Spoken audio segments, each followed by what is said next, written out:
नमस्कार, आप देख रहे हैं देश न्यूज। मैं हूं आपके साथ ऋषिका गुप्ता और आज बात करेंगे तीसरे चरण की। तीसरे चरण में 11 राज्य में 93 सीटों पर वोटिंग आज हो रही है। तीसरे चरण में कुल 1,85,000 पोलिंग स्टेशन पर 17 करोड़ 24 लाख मतदाता वोट डालेंगे और आज कई दिग्गजों की किस्मत का फैसला होने वाला है। आपको बता दें, इसमें 8 करोड़ 85 लाख पुरुष मतदाता है। इसके साथ ही 8 करोड़ 39 लाख महिला मतदाता हैं, जो कई हाई प्रोफाइल नेताओं की किस्मत का आज फैसला करने वाले हैं। तीसरे चरण में जिन राज्यों में मतदान हो रहे हैं वो आपको बता दें, असम, बिहार, छत्तीसगढ़, गोवा, गुजरात, कर्नाटक, मध्य प्रदेश, महाराष्ट्र, उत्तर प्रदेश, पश्चिम बंगाल और दादर नागर हवेली, साथ ही दमन और दीव। तो ये वो 10 राज्य और एक केंद्र शासित प्रदेश है जहां पर 93 लोकसभा सीटों पर सुबह 7 बजे से वोटिंग शुरू हो गई है। शाम 6 बजे तक मतदान जारी रहने वाला है और चुनाव आयोग के आंकड़े आपको बता दें, 11 बजे तक की अगर हम बात करें तो 26.67% वोटिंग 11 बजे तक लगभग सभी राज्यों में हो चुकी है। पश्चिम बंगाल में सबसे ज्यादा जहां 32.82% और महाराष्ट्र में सबसे कम जहां 18.18% वोटिंग हो चुकी है। तो तस्वीरें आपको दिखा रहे हैं लगातार जहां मतदान को लेकर उत्साह इस बार लोगों में देखा जा रहा है। वो देखना होगा कि पहले और दूसरे चरण में जो मत प्रतिशत कम हुआ था, क्या वो इस चरण में बढ़ने वाला है, क्योंकि तमाम प्रयास जिला कलेक्टरों की ओर से किए गए। तमाम मतदान केंद्रों पर कई अलग अलग तरह की एक्टिविटीज भी कराई गई है, कहीं लक्की ड्रॉ कराया गया तो कहीं खाने पीने का सामान। इस तरह के तमाम जो प्रयास हैं वो मतदाताओं को लुभाने के लिए किए गए हैं। जिलों की ओर से लगातार सुरक्षा के बीच ये मतदान जो है वो जारी है और तमाम राज्यों से हमारे साथ मेहमान जुड़ चुके हैं, उनका परिचय आपसे करा देते हैं। इस चर्चा को आगे बढ़ाएंगे। हमारे साथ शेख मकबूल बिहार से संवाददाता जुड़ चुके हैं, इसी के साथ सौरभ दुबे मध्य प्रदेश से राजनीतिक विश्लेषक जुड़ चुके हैं, साथ ही अरमान कबीर पश्चिम बंगाल से राजनीतिक विश्लेषक और आलोक सोती जी उत्तर प्रदेश से राजनीतिक विश्लेषक जुड़ चुके हैं। आप सभी का बहुत स्वागत है। और सबसे पहले मैं मध्य प्रदेश पर आना चाहूंगी, हमारे साथ सौरभ दुबे जी बने हुए हैं। मध्य प्रदेश में तीसरे चरण के चुनाव में विदिशा से पूर्व मुख्यमंत्री शिवराज सिंह चौहान, राजगढ़ से पूर्व मुख्यमंत्री दिग्विजय सिंह, इसके साथ ही गुना से केंद्रीय मंत्री ज्योतिरादित्य सिंधिया जो हैं वो राजनीतिक साख दांव पर लगाए हुए हैं। मध्य प्रदेश की 9 सीटों पर मतदान जारी है। आपको बता दें, मुरैना, भिंड, ग्वालियर, गुना, सागर, विदिशा, भोपाल, राजगढ़ और बैतूल लोकसभा क्षेत्र शामिल है। इन सभी 9 सीटों पर मतदान जारी है। सौरभ जी, क्या स्थिति आप 9 सीटों पर देख रहे हैं? ऋषिका, मैं धरातल की बात करूंगा क्योंकि अभी अभी कुछ देर पहले ही मैं मतदान केंद्रों से आया हूं और कई सारे मतदान केंद्रों का मैंने जायजा लिया। वहां पर जो मैंने तस्वीर देखी वो चौंकाने वाली थी, हैरान करने वाली थी। पता नहीं क्यों लोगों का जो उत्साह है मतदान को लेकर, जैसा पहले हुआ करता था, अब नहीं उतना नजर आ रहा। इसके पीछे कारण क्या है, हमें इसकी समीक्षा करनी होगी। अगर हम समीक्षा नहीं करेंगे तो ये बेहतर नहीं होगा। आप देखिए, चूंकि कारण कुछ भी हो सकते हैं। कारण ये भी हो सकता है कि लोगों ने देख लिया कि वोट दे दिए जाते हैं, जनप्रतिनिधि चुन लिए जाते हैं और उसके बाद में जनप्रतिनिधि पाला बदल लेते हैं। चुने गए जनप्रतिनिधि जब पाला बदलने लगे तो उदासीनता आना तो लाजमी है, क्योंकि वोट जनता ने दिया था। अब इसके अलावा जो कुछ इस चुनाव में हैरान करने वाली बातें एक तो नहीं, कई सारी हैं। चुनाव आयोग ने कहा कि चुनाव में बच्चों का इस्तेमाल नहीं होगा, नेताओं के साथ बच्चे नजर नहीं आएंगे, उनकी गोद में नजर नहीं आएंगे, लेकिन तस्वीरें नजर आई। बाकायदा चुनाव प्रचार करते रहे बच्चे नेताओं के साथ, लेकिन कहीं कोई संज्ञान नहीं लिया गया। ऐसा नहीं लगा कि चुनाव आयोग ने कोई करारा संज्ञान लिया हो, कोई नोटिस दिया हो, कहीं कोई खबर नहीं आई और शिकायतें हुई हैं निर्वाचन आयोग में। दूसरी तरफ मतदान का जो आंकड़े होते हैं, आंकड़ों में जो अंतर, प्राथमिक आंकड़े जो जारी होती हैं और कुछ समय अंतराल के बाद जारी होती हैं, उसको लेकर विपक्ष सवाल उठा चुका है। तीसरी बात यह है कि चुनाव के दौरान अगर कोई एजेंसी कहीं कार्रवाई करती है इस प्रकार की, जैसे कि अभी हम देख रहे हैं ईडी की खबरें भी आ रही है, तो निर्वाचन आयोग की अनुमति ली गई क्या या नहीं ली गई, ऐसी कोई खबर नहीं आई कहीं से भी। चौथी बात, सुप्रीम कोर्ट में जो अभी कुछ देर पहले पता चली है अरविंद केजरीवाल जी की सुनवाई के दौरान, कि सुप्रीम कोर्ट ने भी बहुत अहम टिप्पणी की है। वो टिप्पणी भी गौरतलब है, वो इसलिए कि मशीन को लेकर भी पहले भी सवाल उठाए गए हैं। देखिए, मैं ये बताऊं कि भले ही आप सरकार को मशीन पर पूरा विश्वास हो, भले ही सरकार के साथ जो दल गठबंधन में शामिल है मशीन पर पूरा विश्वास हो उन्हें, लेकिन एक बहुत आप अगर मान लीजिए 30-40% जनता वोट विपक्ष को भी देती है ना, तो विपक्ष को अगर विपक्ष लगातार मशीन को लेकर सवाल उठा रहा है तो एक बार विपक्ष की संख्या दूर करनी चाहिए, जनता की संख्या दूर करनी चाहिए।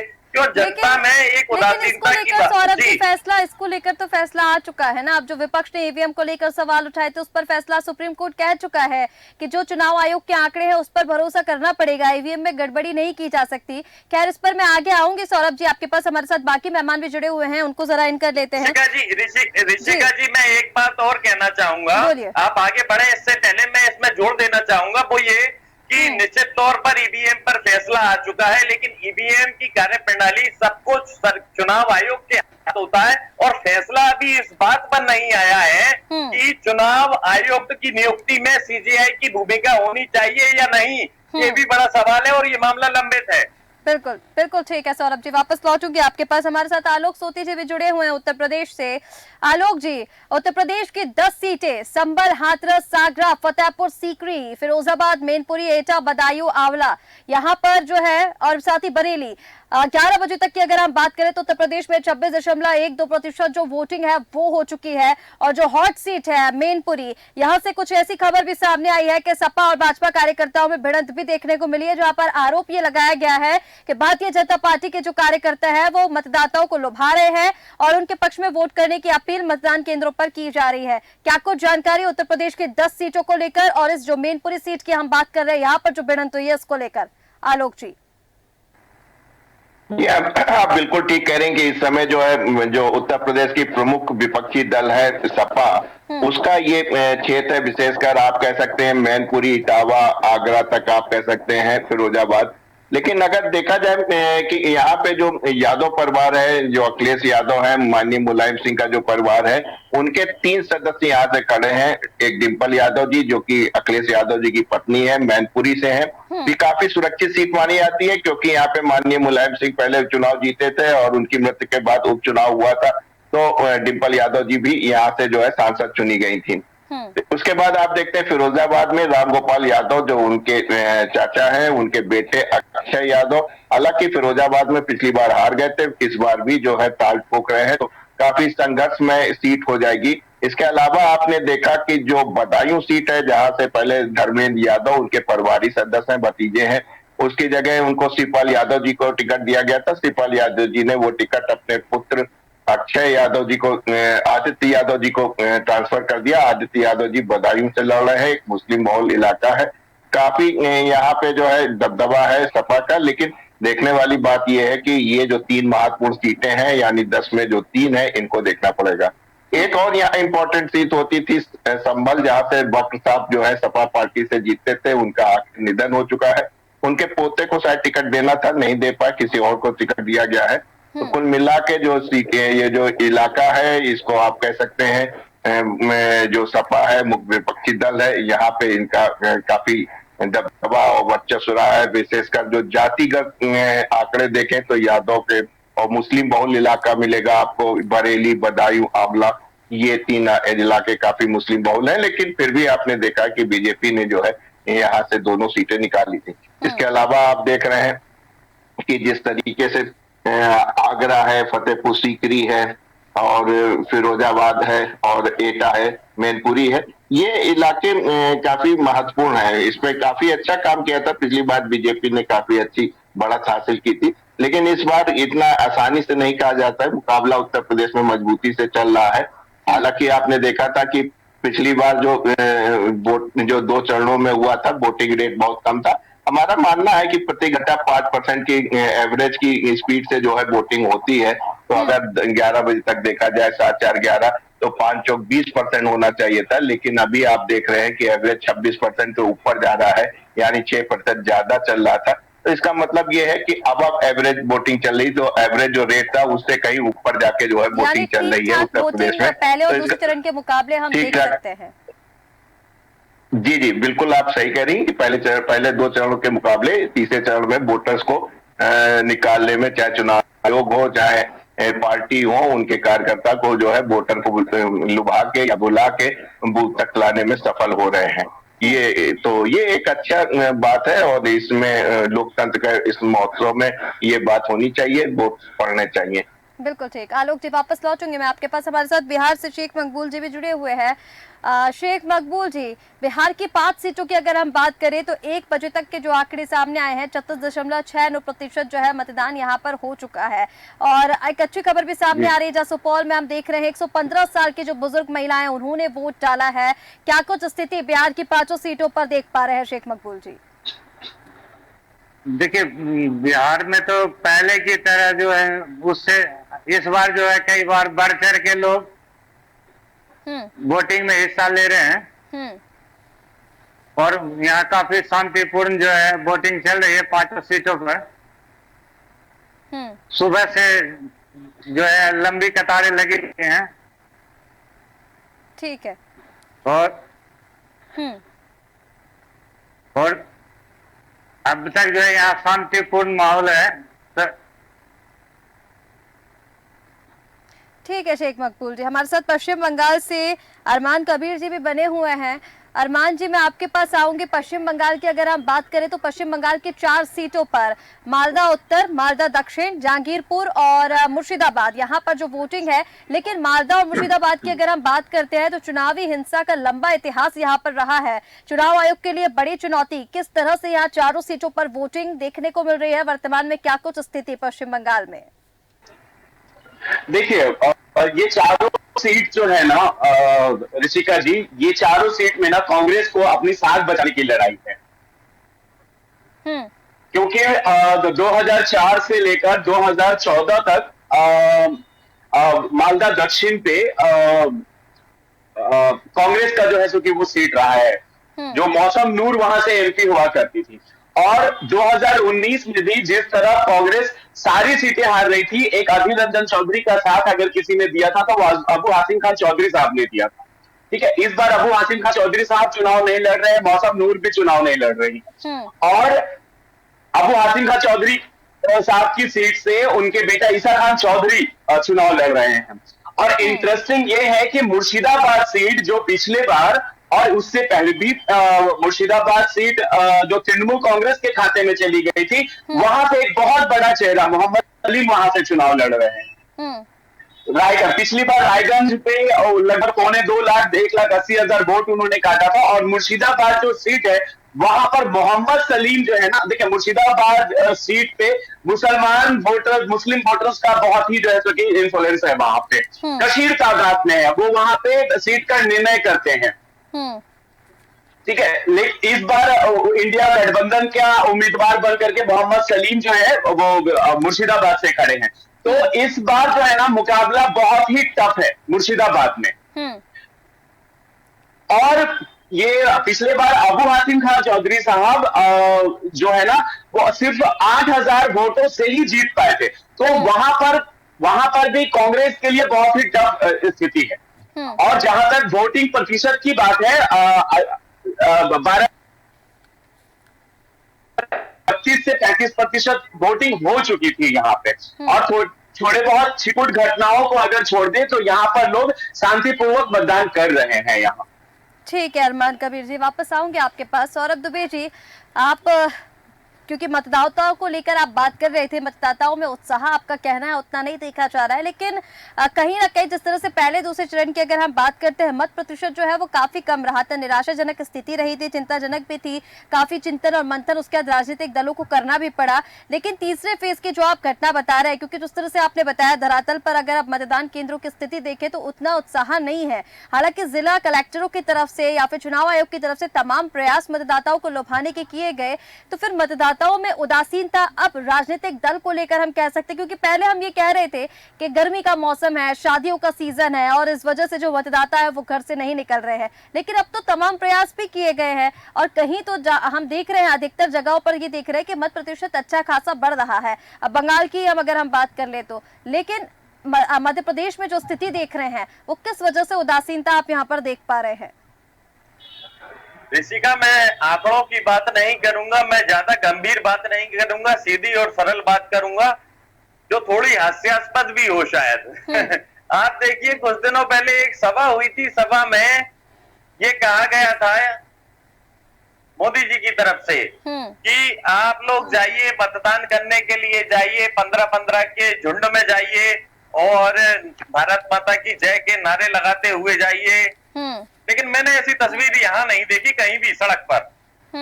जब बीजेपी के एक नेता मुझे मतदान केंद्र पर मिले तो मैंने ऑन रिकॉर्ड, बड़े पदाधिकारी थे, कैमरे के सामने मैंने उनसे पूछ लिया,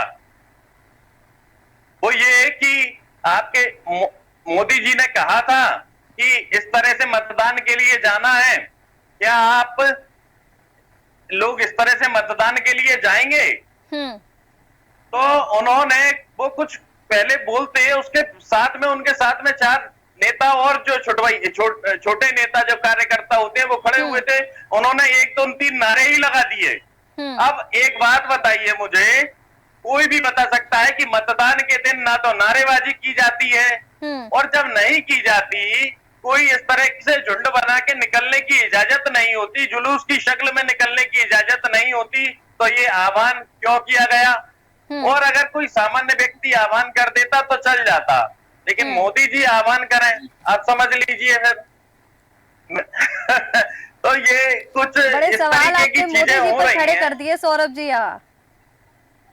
अब जो सवाल खड़े होते हैं वो तो करने पड़ेंगे, चाहे राहुल गांधी हो, चाहे नरेंद्र मोदी हो, और चाहे किसी और ने पार्टी के नेता हो, केजरीवाल हो, या फिर समाजवादी पार्टी के नेता अच्छा, अखिलेश ये हो। बताइए सवाल सौरभ सभी- जी, ठीक है, अब सवाल तो मोदी जी पर खड़े हो गए, लेकिन उनकी इस बात का कितना असर जनता पर दिखा है? क्या आपने कहीं ऐसी स्थिति देखी कि झुंड भर लोग पहुंच रहे हो, नारेबाजी कर रहे जी हो? नहीं, जी नहीं, मैंने ऐसी कोई स्थिति नहीं देखी, लेकिन आमतौर पर ऐसी चीजें मंच से जोश भरने के लिए, उत्साह दिलाने के लिए कही जाती हैं। शायद इस तरह की बात कर दी गई हो, लेकिन ये कहीं भी व्यवहारिक नहीं होता। मध्य प्रदेश में जो इस समय जो तीसरा चरण है हमारा, और इस चरण में सबसे ज्यादा जो जैसे मैं ये कहूंगा कि चर्चाओं में सीट है वो राजगढ़ है। बिल्कुल पूर्व मुख्यमंत्री दिग्विजय सिंह जहां से चुनाव लड़ रहे हैं। दिग्विजय सिंह जाने जाते हैं अपने अटपटे बयानों के लिए, लेकिन मैं बताऊं आपको कि जो राजगढ़ लोकसभा क्षेत्र है, उस लोकसभा क्षेत्र में दिग्विजय सिंह ग्रामीण स्तर पर जुड़े हैं और बहुत सारी पदयात्रा उन्होंने की है। इसका असर क्या होगा ये नहीं पता। विपक्षी कड़ाके का उम्मीदवार मुकाबला रोडमल भी वहाँ पर नागर देखा है। जा रहा है, रोडमल नागर को लेकर, क्योंकि 2 बार के सांसद वो भी रह चुके हैं। और इस बार जो राजगढ़ की तस्वीर हम देख रहे हैं सौरभ जी, वो काफी दिलचस्प नजर आ रही है, क्योंकि विदिशा और गुना ठीक है, गुना से केंद्रीय मंत्री ज्योतिरादित्य सिंधिया, विदिशा से पूर्व मुख्यमंत्री शिवराज सिंह चौहान, लेकिन कहीं ना कहीं इन सीटों को छोड़कर राजगढ़ जो सीट है वो काफी चर्चाओं में है। जाहिर तौर पर ऋषिका, एक माइनस पॉइंट है कांग्रेस प्रत्याशी दिग्विजय सिंह का। माइनस पॉइंट ये है कि जो नई पीढ़ी है, नई पीढ़ी को नहीं मालूम कि दिग्विजय सिंह का शासनकाल कैसा था। उन्होंने केवल सुना है। दिग्विजय सिंह वहां जब सांसद थे तब उनका से इंटरेक्शन कैसा था, उनका कम्युनिकेशन कैसा था, बातचीत होती थी नहीं होती थी। वहां के जो नया वोटर है, युवा वोटर है, उसे नहीं मालूम। तो जो बड़ी अच्छी खासी तादाद है राजगढ़ लोकसभा क्षेत्र में युवा वोटर की, और ऐसे वोटर की जो दिग्विजय सिंह से कनेक्ट नहीं रहा, क्योंकि उन्होंने नहीं देखा शासनकाल कैसा है, इसलिए ये एक माइनस पॉइंट हो सकता है। इसके अलावा लेकिन जो पुराने लोग हैं, पुराने लोग दिग्विजय सिंह से जुड़े रहे हैं, और दिग्विजय सिंह का एक बयान चर्चाओं में है, उन्होंने कहा है कि ये मेरा आखिरी चुनाव है, मुझे ये आखिरी मौका चाहिए। ये बड़ा विषय है। दूसरा हम बात कर रहे हैं अगर मुरैना की, तो मुरैना सीट के बारे में भी ये कहा जा रहा है कि मुरैना सीट पर भाजपा को कड़ी मशक्कत करनी पड़ सकती है, और चुनाव में जाहिर तौर पर मशक्कत होती है, लेकिन मुरैना सीट पर मुकाबला कड़ा है। ग्वालियर में थोड़ी सी स्थिति ऐसी है कि बीजेपी में कुछ स्थानीय नेता ऐसे शामिल हो गए हैं जिनके जनाधान नहीं थे, और जनाधान ना होना इस बात का परिचायक भी है कि जिसका जनाधान नहीं है उसका कहीं ना कहीं विरोध तो है, तो उसको आपने अगर अपनी पार्टी में ले लिया तो फिर क्या होगा ये कहने की जरूरत नहीं। तो भारतीय जनता पार्टी ने जो कुछ नए नेताओं को अपनी पार्टी में शामिल किया है वो भी कहीं ना कहीं कुछ क्षेत्र विशेष पे असर डाल सकता है। बिल्कुल ठीक कह रहे हैं सौरभ जी, क्योंकि नए चेहरे जब पार्टी में शामिल होते हैं और जिस तरह से आप राजगढ़ सीट का भी बता रहे हैं, क्योंकि बेहद दिलचस्प राजगढ़ का मुकाबला होने वाला है। आप जिस तरह से कड़ाके के चक्कर वहां देख रहे हैं, सभी की नजर उस सीट पर टिकी हुई है। आलोक सोती जी, आपके पास मैं आऊंगी मतदान प्रतिशत को लेकर, क्योंकि हम बात कर रहे थे। हालांकि आपने जिस तरह से बताया कि एवरेज से काफी जो मत प्रतिशत है वो बड़ा है, लेकिन जो 10 सीटों की हम बात कर रहे हैं उत्तर प्रदेश में, और प्रधानमंत्री नरेंद्र मोदी जिस तरह से आज भी रैलियों में अल्पसंख्यकों की बात कर रहे हैं, कितना असर मोदी जी की बातों का उत्तर प्रदेश में देखने को मिल रहा है इन सीटों पर? क्योंकि आज भी उन्होंने आरक्षण को लेकर, अल्पसंख्यकों को लेकर बात कही है रैली में, जनसभा में। जी हाँ, बिल्कुल ठीक कह रही हैं आप कि आजकल का इस तरीके का माहौल हो गया है कि जहाँ पे चुनाव नहीं होता है वहां पे रैली कर सकते हैं, लेकिन उसका असर जो है टेलीविजन और मीडिया के मार्फत जो है पूरे देश के ऊपर पड़ता है। जहाँ पे इलेक्शन हो रहा है वहां पे भी पड़ता है। जी, इस तरीके से आप देख रहे हैं कि जिस लोग, जहां तक देखा जाए, अगर 2014 में देखा जाए आपके पास बीजेपी के पास 71 सीटें थी, और उसके बाद आपने देखा कि 2019 में भी देखे तो 65 सीटें थी। कुल 5 सीटें जो है सपा को गई थी और 10 सीटें जो थी बसपा को गई थी। तो ऐसी स्थिति में जो बसपा को गई थी, तो कुल मिला के 15 सीटें इनके पास नहीं थी, तो 80 में 65 सीटें थी मोटा इनके उनके अलाइड के पास जो था। और उनका अलायंस में भी केवल दो था, आपका जो है सुपरका था, पटेल के साथ इनके पास था। तो इस बार इन्होंने जो है पूर्वी उत्तर प्रदेश में अच्छा छोटी छोटी पार्टियों से कर रख के अपना बना रखा है। सबसे चैलेंजिंग जो इस समय फेस है वो यही तीसरा फेस है, जिसमें आप देख रहे हैं कि सपा का जो गढ़ माना जाता है, मैनपुरी, एटा और आगरा, फतेहपुर आप जाते हैं, ये जो 4 चीजें, फिरोजाबाद भी ले सकते हैं, हाथरस भी ले सकते हैं, संभल से बक्सर लगातार कई बार जीते हुए थे, सपा के उम्मीदवार थे। तो कुल मिला के कहने की बात यह है कि जो ये वाला आप बुंदेलखंड या आप पश्चिम उत्तर प्रदेश से लगा हुआ इलाका है, ये है। लेकिन यहाँ देखने वाली बात यह है कि इस बार सपा और बसपा का गठबंधन नहीं है। बिल्कुल ठीक। क्योंकि आपने देखा कि बसपा के गठबंधन के साथ सपा के जहां पे भी जीते हैं या जो भी वोट परसेंट, अगर आप स्टैटिस्टिक्स देखें तो 10% बढ़ा था, यानी कि बसपा का 10% वोट सपा को मिला था। लेकिन यहाँ पे ऐसी स्थिति नहीं है। और दूसरी बात यह है कि बसपा अब ऐसी स्थिति में नहीं है कि चुनाव को जीत सके, क्योंकि आपने विधानसभा जब चुनाव हुए थे उसमें देखे थे उनका केवल एक ही प्रत्याशी जो है जीता था लोग विधानसभा के चुनाव में। इसका मतलब है कि बसपा जो है अगर वो किसी से मिल जाएगी तो उसका फायदा पहुंचा सकती है, या अगर वो इंडिपेंडेंट रहेगी तो किसी को नुकसान पहुंचा सकती है, वो स्थिति है। यहाँ पे भी मैं देख रहा था कि 2 सुरक्षित सीटें हैं, एक हाथरस है और एक आपका जो है इधर फतेहपुर सीकरी के पास है। तो ऐसी स्थिति में जो है बसपा, सुरक्षित सीटों में बसपा का वर्चस्व होना चाहिए, लेकिन वो भी नहीं दिखाई दे रहा। तो कुल मिला के कह सकते हैं कि जो आपके SC/ST वोट है उनका भी रुझान काफी जो है वो बीजेपी की तरफ बढ़ा हुआ है।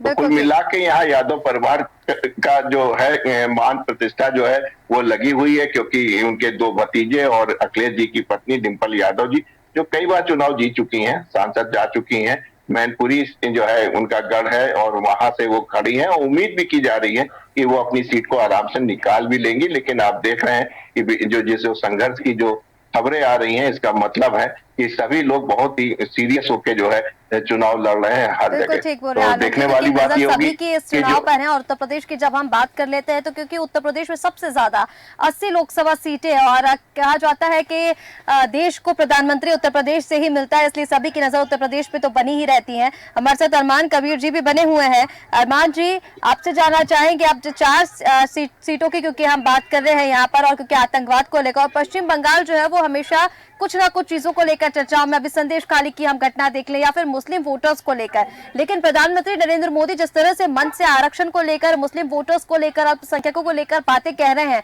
उसका कितना असर पश्चिम बंगाल पर दिख रहा है? अरमान जी, जल्दी से।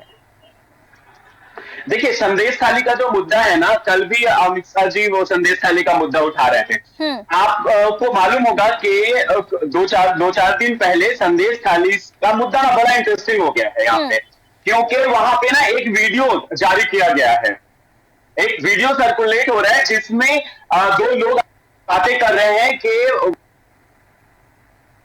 पूरी प्रकार का वहां पे मतलब ये जो पूरी ममता बनर्जी ने भी मंच से मतलब भारतीय जनता पार्टी को छी करके अपनी भाषण का शुरुआत किया था ममता बनर्जी ने। तो अभी जो है जो कि संदेश थाली पे लोग असमंजस की स्थिति में आ गए हैं। पहले 2 चरणों का जो चुनाव हुआ, शायद उसमें भारतीय जनता पार्टी को कुछ लाभ मिलता, लेकिन ये जो वीडियो आए हैं ना, इसके बाद लोग जो है ना यहाँ पर मतलब बांग्ला में बोलते हैं ना कि साजानो घटना, सजाई हुई घटना है, इसके तरफ भी लोगों का ध्यान खींच रहा है। जो लोग वहां की महिलाओं के लिए सिंपैथी ये गेन कर रहे थे, ठीक है, तो वहां पर ये लोग असमंजस की स्थिति में आ गए हैं। और सौरभ जी की एक बात याद आ रही है मुझे, उन्होंने कहा कि दिग्विजय सिंह जी अटपटे बातों के लिए हमेशा जैसे कि जाने जाते थे। सौरभ जी इस बार जो है तो कि दिग्विजय सिंह और मणिशंकर जी का काम सैम पिट्रोदा कर रहे हैं सर। ठीक है, अब वो बातें दूसरी है सर। ताली बजाते हुए आज प्रधानमंत्री जी ने वोट किया है, लेकिन उनका भी कोई वीडियो ताली बजाते हुए या नाराबाजी करते हुए, भारत माता की जय करते हुए वो खुद नहीं गए और हमें बोल रहे हैं कि हम भीड़ के साथ जाएं। ठीक है अरमान जी, बेहद दिलचस्प जो है तीसरा चरण होने वाला है, क्योंकि कहीं ना कहीं ये कहा जाता है कि तीसरे चरण के बाद जो लोकसभा चुनाव की स्थिति है वो साफ हो जाती है। आप सभी मेहमानों का हमारे साथ जुड़ने के लिए बहुत शुक्रिया। तो तस्वीरें आपको दिखा रहे हैं लगातार तीसरे चरण में किस तरह से जो मतदान है वो जारी है। 11 राज्यों के 93 सीटों पर मतदान जारी है। सुबह 7 बजे से लेकर शाम 6 बजे तक मतदान जारी रहेगा। और कहीं ना कहीं ये कहा जाता है, क्योंकि अब 7 चरणों में जो लोकसभा के चुनाव है और जिस तरह से विशेषज्ञ बता रहे हैं, तीसरे या चौथे चरण के बाद जो स्थिति है लोकसभा चुनाव की वो साफ हो जाती है। देखना होगा कि तीसरे चरण में शाम 5 बजे तक कितना मतदान होता है। आप बने रहिए देश न्यूज के साथ, चुनाव से रिलेटेड हर एक अपडेट आप तक लगातार पहुंचाते रहेंगे। फिलहाल खास कार्यक्रम में इतना ही। आप बने रहे देश न्यूज के साथ। नमस्कार।